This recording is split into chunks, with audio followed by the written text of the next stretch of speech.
Kolkata doctor के हत्याकांड का कुछ खुलासा किया इंडिया न्यूज़ वालों ने। आइए देखते हैं कि क्या क्या बातें हुई और क्या क्या सबूत इकट्ठा हुआ। आंदोलन भड़काने और प्रदर्शनों के दौरान अलग अलग सोशल मीडिया प्लेटफॉर्म से कई तरह की भड़काऊ पोस्ट की गई थीं। और सूत्रों के मुताबिक जब कोलकाता पुलिस ने सोशल मीडिया पर सैकड़ों लोगों के अकाउंट की जांच की तो चौंकाने वाली जानकारियां सामने आई। सूत्रों का दावा है कि प्रदर्शन के दौरान कोलकाता पुलिस ने 280 लोगों को समन्स भेजे थे। उन पर सोशल मीडिया पर भड़काऊ पोस्ट करने के आरोप लगे थे। उनमें कई ऐसी भी पोस्ट थीं जिनमें ट्रेनी डॉक्टर की पहचान और तस्वीर तक उजागर की गई थी। लेकिन सूत्रों ने बताया कि जांच में 30 ऐसे लोगों के सोशल मीडिया अकाउंट मिले जो पूरी तरह फर्जी थे। पुलिस के सूत्रों ने बताया कि 30 में ज्यादातर प्रोफाइल्स बांग्लादेश और कुछ पाकिस्तान के शहरों से जुड़ी हुई थी। यानी पुलिस को शक है कि एक प्लानिंग के तहत सीमा पार बैठकर कुछ लोगों ने लोगों को भड़काने की कोशिश की। कोलकाता रेप और हत्या के केस में पुलिस ने आरजी कर अस्पताल के 2 डॉक्टरों को भी समन्स भेज दिए। पुलिस के मुताबिक जिन 2 डॉक्टरों को समन्स भेजे गए उन्होंने कोलकाता रेप और हत्याकांड से जुड़ी गलत जानकारी फैलाई और इसीलिए उन पर कानूनी शिकंजा कसा गया।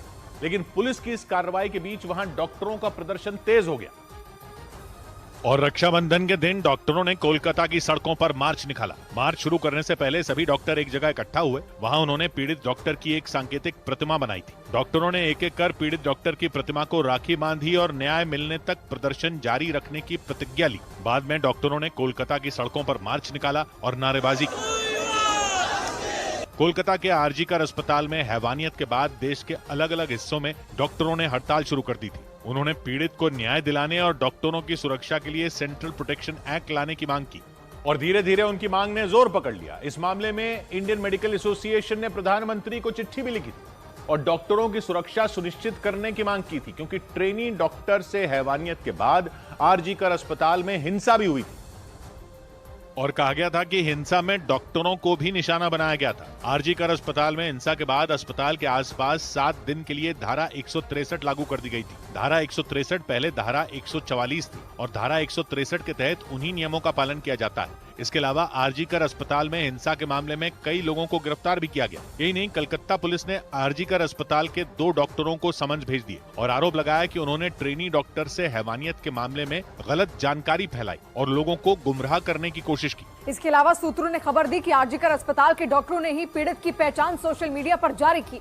लेकिन सूत्रों ने बताया कि कलकत्ता पुलिस के आरोपों को दोनों डॉक्टरों ने खारिज कर दिया। यही नहीं, सुप्रीम कोर्ट में याचिका दाखिल की गई और अपील की गई है कि पीड़ित की तस्वीर, फोटो और पहचान को सोशल मीडिया से हटाया जाए, क्योंकि इससे पीड़ित का परिवार परेशान हो सकता है। उधर कोलकाता रेप और हत्याकांड केस में आरजी कर मेडिकल कॉलेज के पूर्व प्रिंसिपल संदीप घोष पर भी शिकंजा कस गया।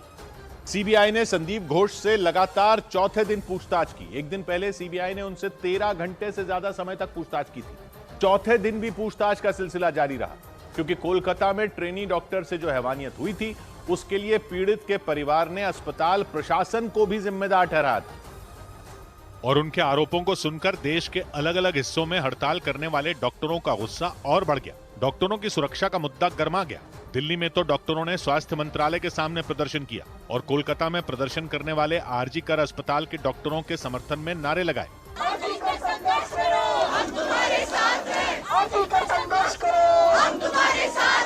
ट्रेनी डॉक्टर से हुई हैवानियत के बाद से कोलकाता के आरजी कर अस्पताल के डॉक्टर हड़ताल पर हैं। इस दौरान उन्हें उपद्रवियों का सामना भी करना पड़ा था, क्योंकि कोलकाता के आरजी कर अस्पताल में हिंसा हुई थी और खबर आई थी कि उपद्रवियों ने हड़ताल पर बैठे डॉक्टरों से भी मारपीट की थी। लेकिन उनका प्रदर्शन रुका नहीं। इस बीच सीबीआई ने भी पड़ताल तेज कर दी और उन सवालों के जवाब ढूंढने में लग गई जो पीड़ित डॉक्टर के परिवार ने लगाया था और कहा था कि शुरुआत में अस्पताल की ओर से उनसे कहा गया था कि ट्रेनी डॉक्टर ने आत्महत्या की थी, जबकि ट्रेनी डॉक्टर के साथ दरिंदगी की गई थी।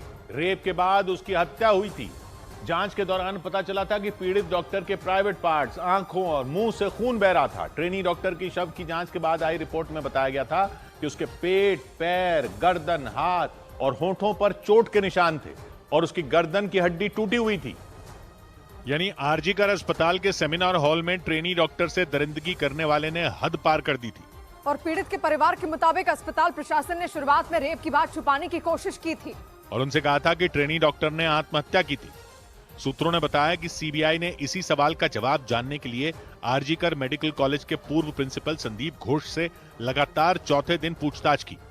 संदीप घोष के कोलकाता में सीबीआई के दफ्तर पहुंचने के बाद पत्रकारों ने उनसे बात करने की कोशिश की, लेकिन वो बिना कुछ कहे अंदर चले गए। लेकिन एक दिन पहले उन्होंने ऐसा नहीं किया था और मीडिया के सवालों का जवाब देने की कोशिश की। Hello, Moto.